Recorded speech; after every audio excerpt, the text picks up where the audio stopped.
Hello, good evening, नमस्कार। आप सभी का नीव इंस्टीट्यूट पे एक बार फिर से स्वागत है।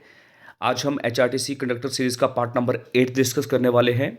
और मैं आपको ये पहले भी बता चुका हूँ कि ये जो हमारे क्वेश्चंस यहाँ पे रहेंगे, ये किसी न किसी एग्ज़ाम्स में पूछे गए प्रश्न ही हम यहाँ पे डिस्कस करेंगे। और ये ओनली एचआरटीसी एग्ज़ाम के लिए ही इम्पॉर्टेंट क्वेश्चन नहीं है।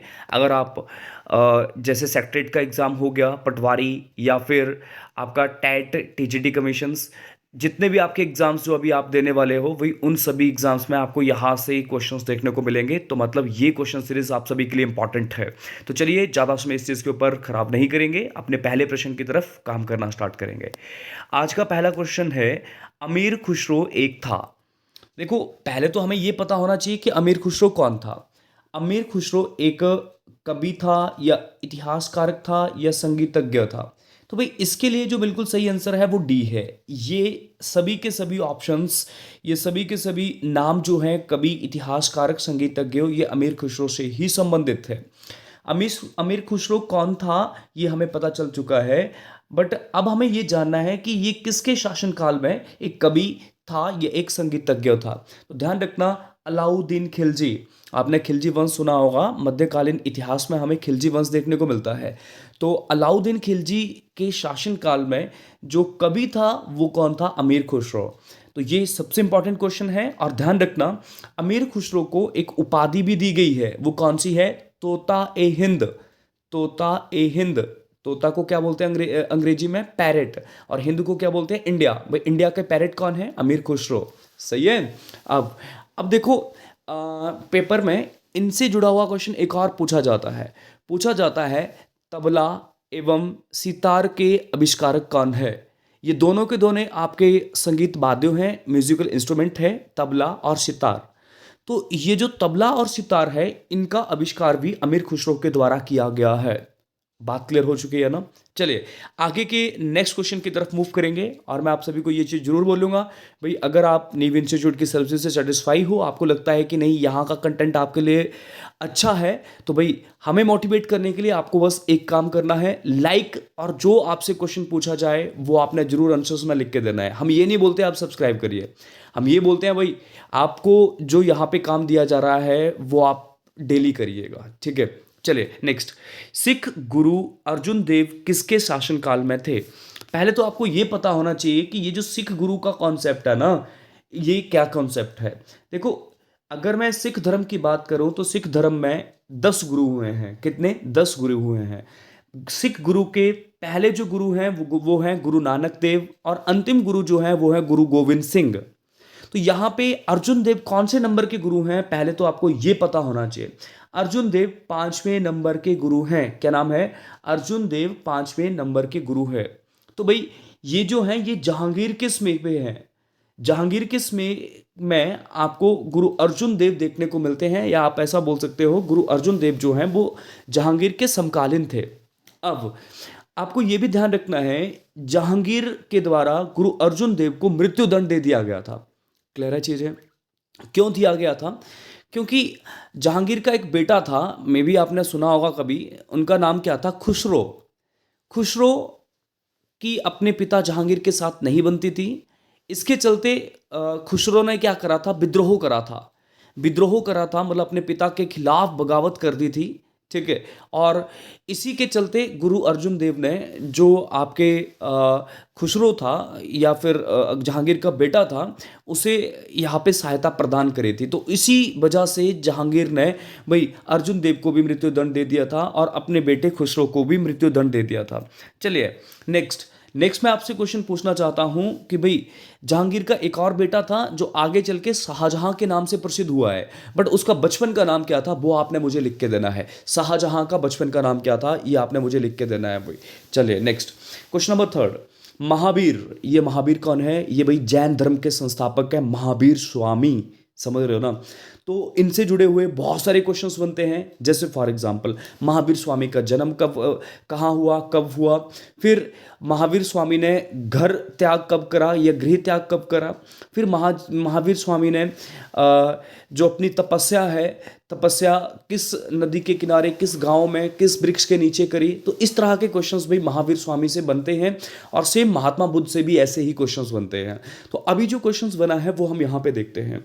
महावीर जैन की मृत्यु किस नगर में हुई थी? तो आंसर ध्यान रखना is equal to C, answer जो है वो बिल्कुल राइट है, पावापुरी। क्या नाम है? पावापुरी। अब सुनिए, अब मैं यहाँ पे अगर कोई क्वेश्चंस डिस्कस कर रहा हूँ जिसमें एक टॉपिक आपको साफ साफ दिख रहा है, तो आपका काम क्या बनता है? उस टॉपिक को पूरा पढ़ो। आपको यहाँ पे क्या क्वेश्चंस दिखा? जैन धर्म से संबंधित क्वेश्चन दिखा है, तो मतलब जैन धर्म से क्वेश्चन बनेगा, जैन धर्म को पूरा पढ़ो भाई, ठीक है ना। हाँ, चले नेक्स्ट मैं आपसे क्वेश्चन पूछना पसंद करूंगा कि महावीर स्वामी के बचपन का नाम क्या था? महावीर स्वामी के बचपन का नाम क्या था? ये मुझे आपने कमेंट सेक्शंस में लिख के देना है। चलिए, भारतीय पुनराजागरण आंदोलन के पिता कौन थे? देखो, भारतीय पुनराजागरण के आंदोलन की बात करी जाए तो यहाँ पे आंसर आता है राजा राम मोहन राय। क्या नाम है? राजा राम मोहन राय।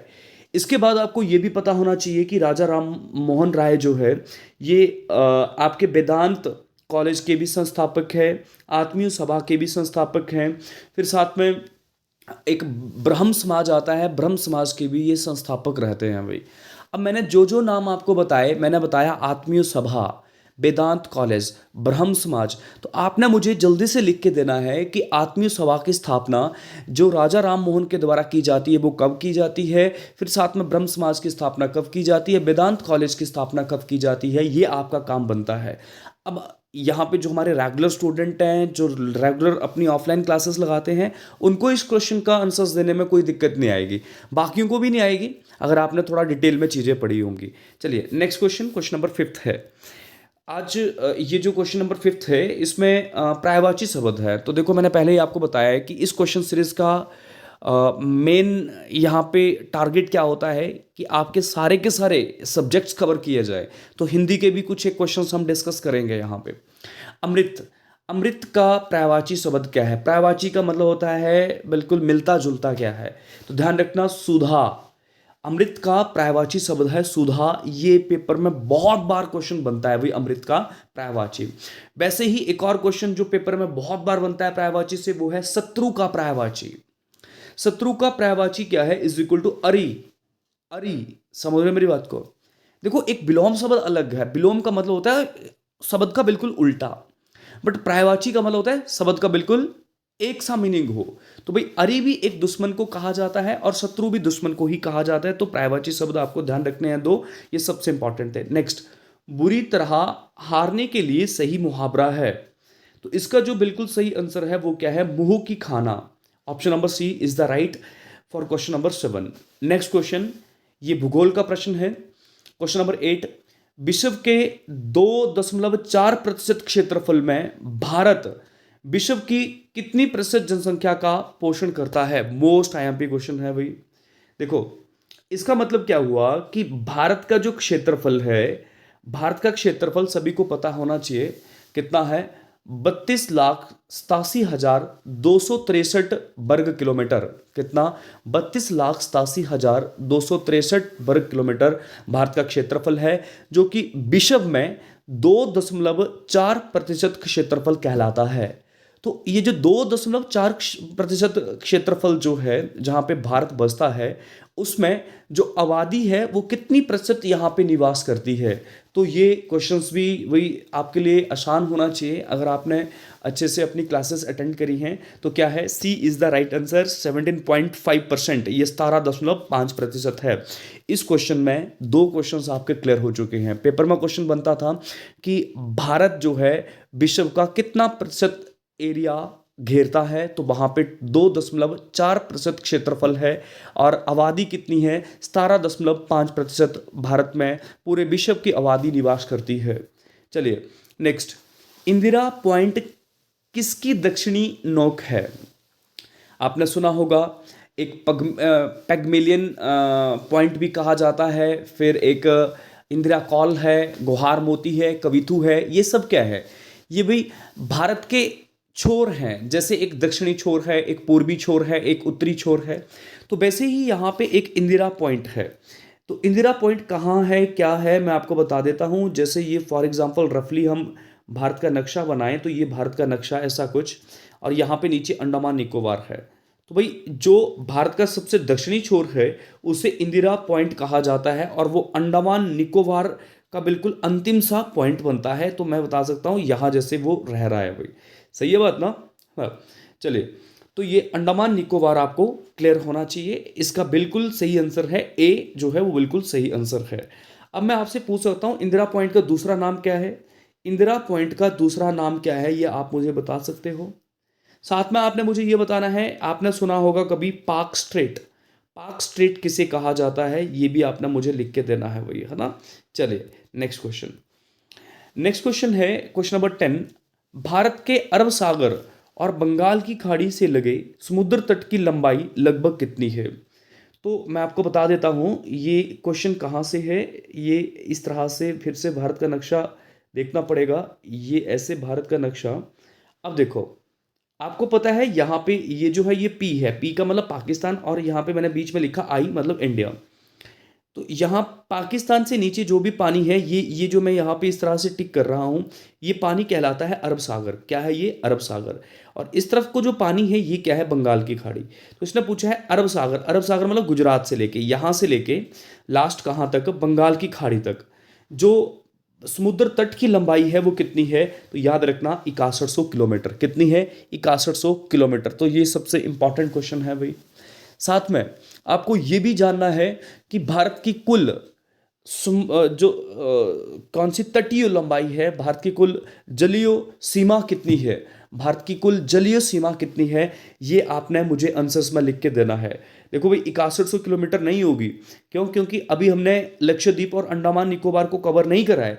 जब आप इसको कवर करोगे तो उसकी जो सीमा है वो कुछ और बनेगी। तो आपने मुझे नीचे आंसर टाइप करके देना है। नहीं पता चलता है, किसी क्वेश्चन का समझ नहीं आता है, बार बार बोलता हूँ भाई, आप कमेंट सेक्शंस में लिख के दो, आपको उस पूरे टॉपिक का ही एक वीडियो मिल जाएगा। चलिए, पटकाई की पहाड़ियाँ भारत को अलग करती है, ये भी इंपॉर्टेंट है।